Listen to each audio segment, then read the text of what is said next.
let's talk about challenges. All right.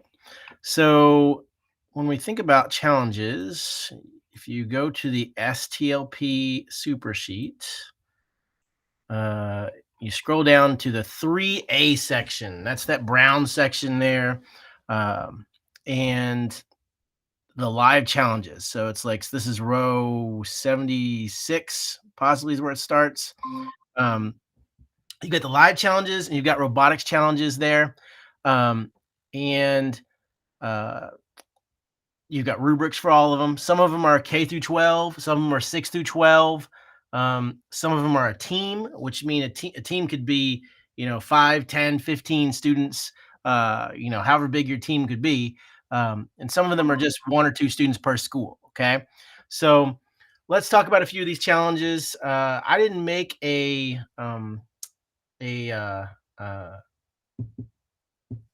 presentation per se, but I did make a just kind of Google Doc to go over this stuff.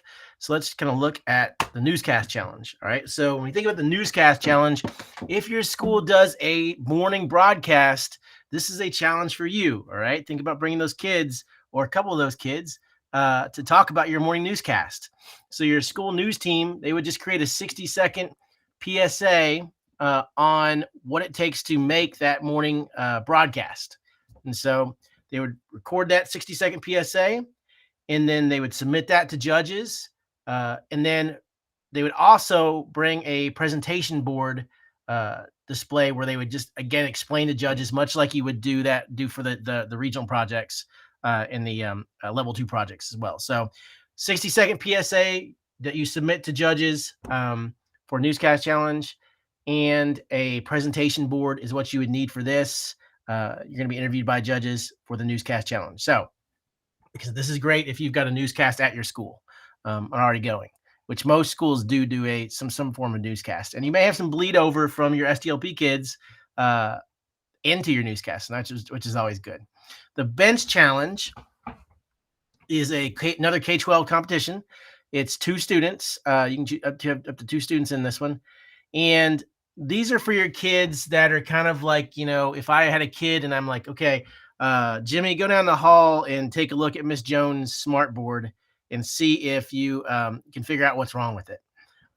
Or can you go check on and see why this, the keyboard's stuck on this kid's computer, that kind of stuff. So if you got kids that are great at that kind of stuff, sign them up for this bench challenge. It goes K through 12. So this advanced technology courses might throw some people off. Don't really pay attention to that, particularly if you're in the elementary level, because there are no advanced technology courses in our K through 5 schools, right? So just if you got kids that are good at fixing computers and fixing technologies and troubleshooting, sign them up for this. This is kind of like a bonus help desk support challenge, which is the next challenge we'll talk about here in a minute. So what will happen is they'll give kids a quiz to start off with here, and then there'll be like a live like troubleshooting thing they would have to do as well. So they would take a quiz. Your 2 students would take a quiz, and then they would have to do a live. Okay, then they would give them a scenario and say, "Hey, this computer's messed up. It's not turning on. What do you check?" And they would have to do that live in front of the judges. So bench challenge is good. Something you can enter day of, or actually you enter ahead of time, but you don't. There's not a lot of prep. Like there's prep here. There's not a lot of prep here for this one for bench challenge. So definitely sign kids up for that. Help desk support challenge. So these are specifically for those schools that have student tech teams. If you have a student tech team at your school, so I'm thinking about like Male High School or Lockoff Elementary School or Dunn Elementary School. If you've got a student tech team, a team of students that help you out with your Chromebooks and your one-to-one program, this is a challenge for them. So what they would do is they would plan a presentation, and they would have 5 slides. Now, those slides have to be images, okay?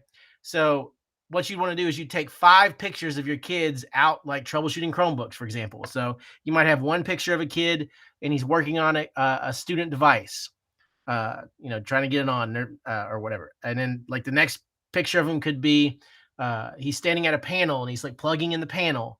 The third picture could be whatever, but just 5 pictures of your help desk or your student tech team out there in your school, helping manage devices and working with your one-to-one program. So that's what this is. It's just a presentation. It says 15 minutes max. So think about that. That's different than the regional 2 or the level 2 projects, which a lot of people are using their student tech teams as their level 2 projects, and that's fine. But this could also be another kind of bonus challenge for you that you could enter as well. So you could do your level 2 project for student tech team.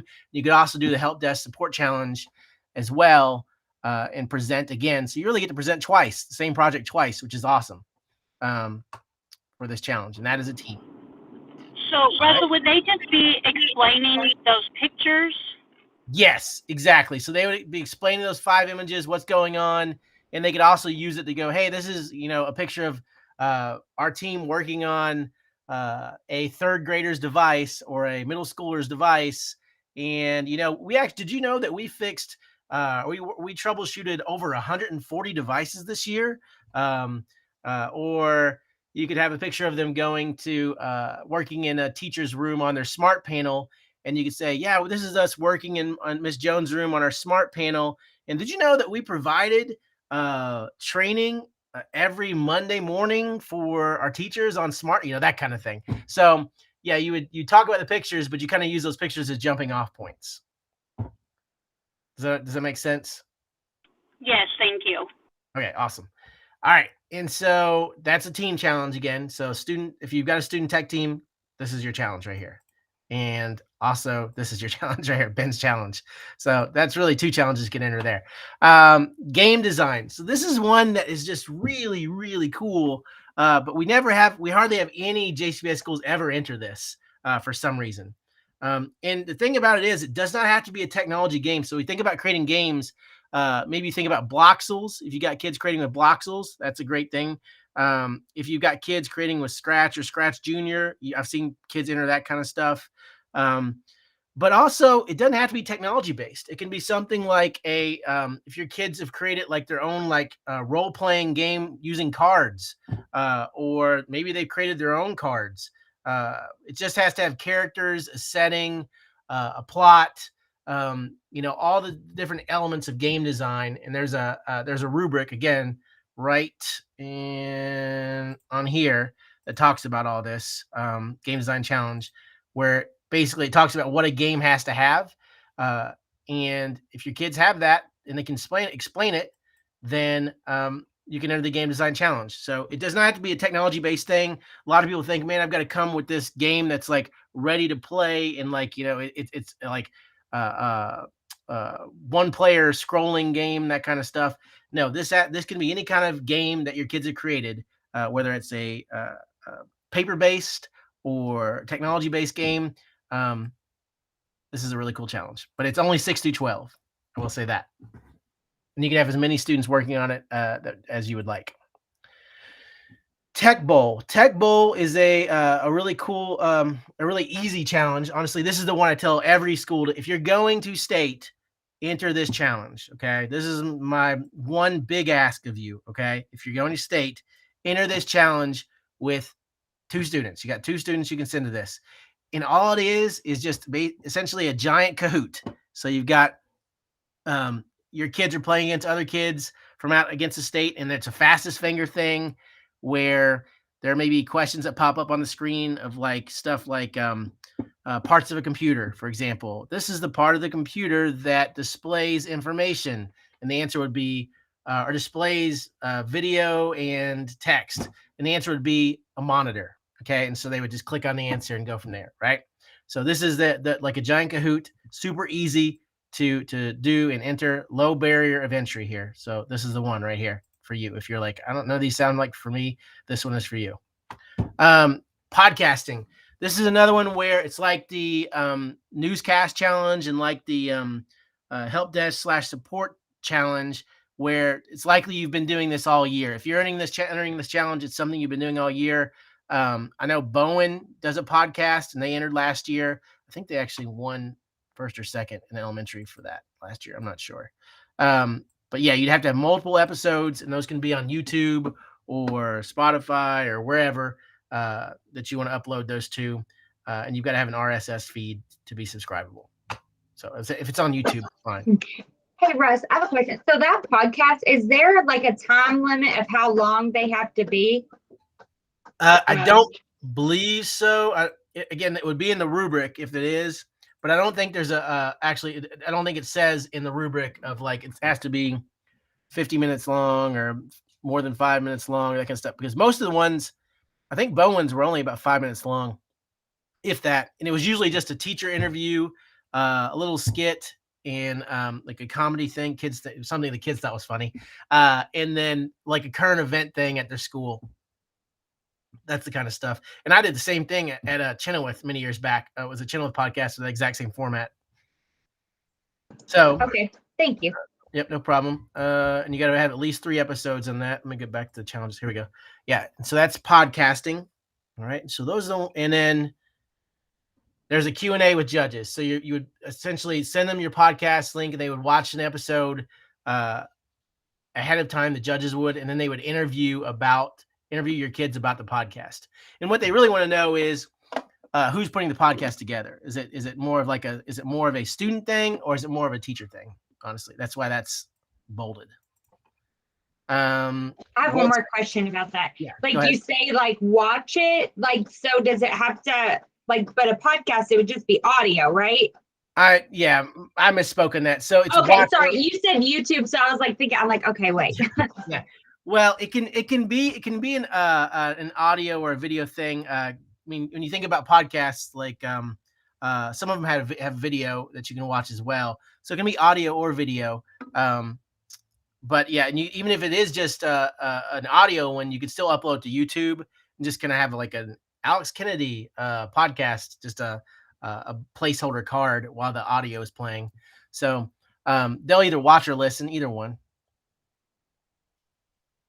All right, so website design is one where you can enter one student, and this is a K through 12 competition.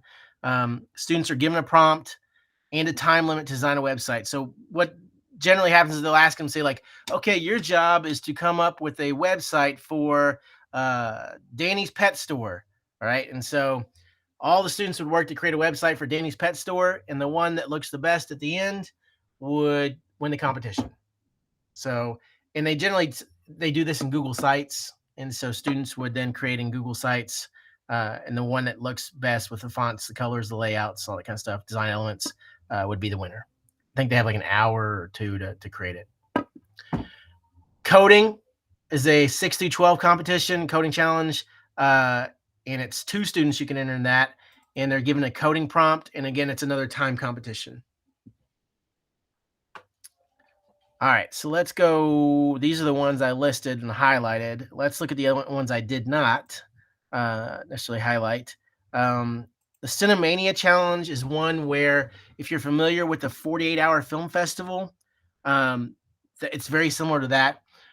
You'll be given a prompt with like, you must include a rotten banana, or you must include a plunger in this, like that kind of stuff. Like they list like five or 6 props, and they give you like some specific dialogue that has to be said in this video, and then everything else is like you decide on your own.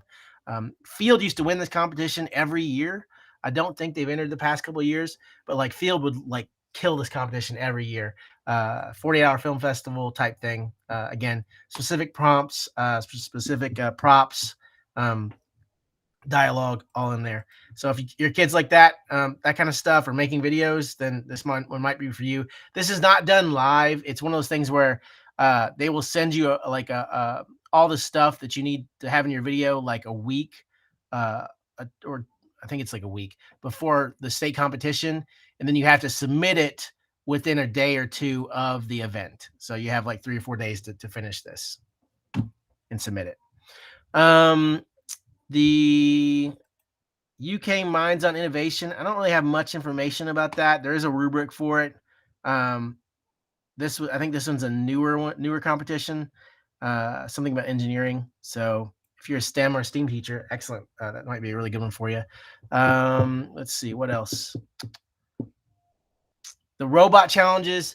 So if you do anything with robots, the robotics use one particularly is a good one. If you've got Vex or Legos, you can have a robot do anything you want. 1 year Field, and I keep saying Field because Field used to kill all these competitions, honestly. They created a Choco bot, and so the whole thing was they had this Lego robot that would deliver chocolate, and like the purpose was they said if teachers were feeling down, this robot would just bring chocolate to the teachers. So they had the robot like grab some like a Hershey's Kiss in its claws, and it would deliver the chocolate to you know, its intended target. So that was a robotics use example. Another example of that might be a robot that picks up pencils. So, or a robot that, and you could demonstrate that like, oh no, I dropped all my pencils or crowns on the floor. And if you had a robot that could kind of like scoop all that up with like a vacuum or like a pan type attachment, then that would be a good robotics use entry. So think about what a robot could do, what you could make a robot do, and how you could demonstrate that. And that would be the competition there. Okay. Line follow challenge. It's another one where if you've got a Vex or a Lego robot, actually, I think this is a Lego specific competition. So if you got a Lego robot, this is the line follow challenge. And there are certain things where you have to have the sensor where it detects what color the line is, and so this is that challenge there. RCX, if you're doing Robo Rumble if you're doing RCX at Robo Rumble, you can actually do RCX at state as well. So Robo Rumble is less. It's a little bit over a month away. But if you want to do RCX at Robo Rumble and then do RCX again at state, you can do that as well. So that's pretty exciting. Same goes for Spiro Hero. Spiro Hero is a competition where you use a Spiro and you tell a story. So a good example of that is, the Spiro is a character in your story. So 3 little pigs. So the Spiro might be the big bad wolf, and the Spiro rolls around to the first house and he knocks down the straw house, and then he rolls around to the next house and he knocks down the wood house. And then he rolls around to the final house, which is the brick house. And guess what? He can't blow down that or roll down that brick house. Okay.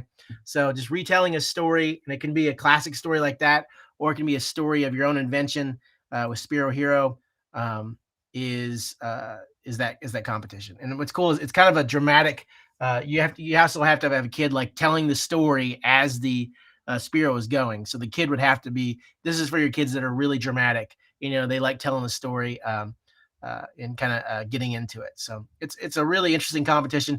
If you don't enter this competition, you may want to go watch it. Some teams compete because it is a really cool thing. And then sumo bots. Again, if you've got Lego robots and you're doing this at Robo Rumble, all 3 of these happen at Robo Rumble on, what's that, March? Kathleen's on here. I know. Is it March 17th, I think, is Robo Rumble. If you're doing this at Robo Rumble, then March 25th. March 25th. Yeah. Then you may want to do this here as well. Again, it's just totally up to you if you're bringing the kids, that is.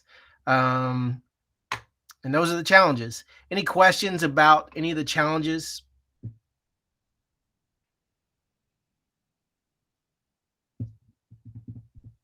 All right. I don't have a question, Russ, but I think it's just important to say, and you may have said this, that, sorry, I have a sick kiddo. My camera's off. I think it's important that even if you don't do a challenge, that you go, like you said, if you're at state and you walk around and experience it, because that's what will help you and give you ideas for next year, whether that's with STLP or just improving and enhancing your lesson. So that's what I did, and it really helped me to see it. So. Yeah, absolutely. I know people that have watched the Spiro Hero competition and then taken that back to their classroom and had kids design stories in groups. Yeah. And if you don't have Spiros, we have some at with Innovation that we can work to check out to you to try them out if you don't have them. So. Yep. All right, guys. Any questions about STLP in general or anything going on like that? How do we sign up for these challenges? So when the state registration comes out, in addition to register your level 2 projects, it'll say which challenges would you like to enter, and then you can enter as many as you'd like. Okay, so that hasn't come out yet then? No, it has not come out yet. Okay, thank you. Come out. Thanks All for right. being here, ladies. Yep. Thank Thanks, you so much. Russ. Great information. Good All night. right. Bye, guys. Thank you. Bye. Thank you.